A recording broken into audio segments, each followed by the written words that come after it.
Hey, it's been nearly a year since deadly flooding swept through Nashville. Mill Creek flooded and tons of debris covered the creek in Whitsett Park. Some places are still cleaning up, but right now the process is on pause. News 4's Danielle Jackson has more. Lynn Schubert loves walking her dogs, Bunny and Clyde, at Whitsett Park. She can't help but see parts of last year's flood still in Mill Creek. I'm disheartened and saddened when I walk because I do see the trash and the debris from the flood from March a year ago. Nearly a year ago, during Nashville's March flood, tons of plastic containers and paper products flooded the creek. Many of the products came from R.J. Schinner, a wholesale paper company in Nashville. Their building flooded, washing tons of their products downstream.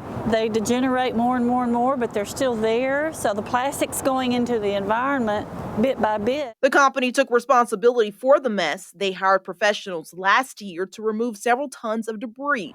The cleanup process is now stopped after the company filed a lawsuit with their secondary insurance company. Oh, they assumed their secondary insurance company would pick up the cleanup, as is required under their insurance policy, as I understand it, but that company is refusing to do that, and so they are now suing that company, that insurance company, to force them to have to pay for the cleanup. Councilwoman Jenny Welch says the estimated cost of the cleanup is $12 million.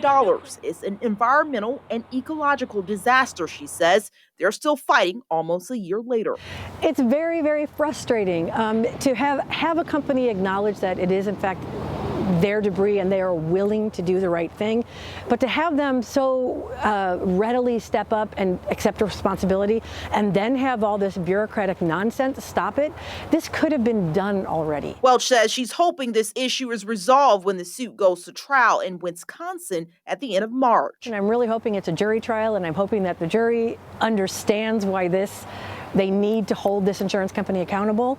And so hopefully it's not going to be a long fight. It's an eyesore for many, like Lynn, who believes something could have been done earlier. I hate that because I have heard that could have been a project that FEMA would have reimbursed to clean up. And I'm sorry that evidently it didn't get in the disaster declaration.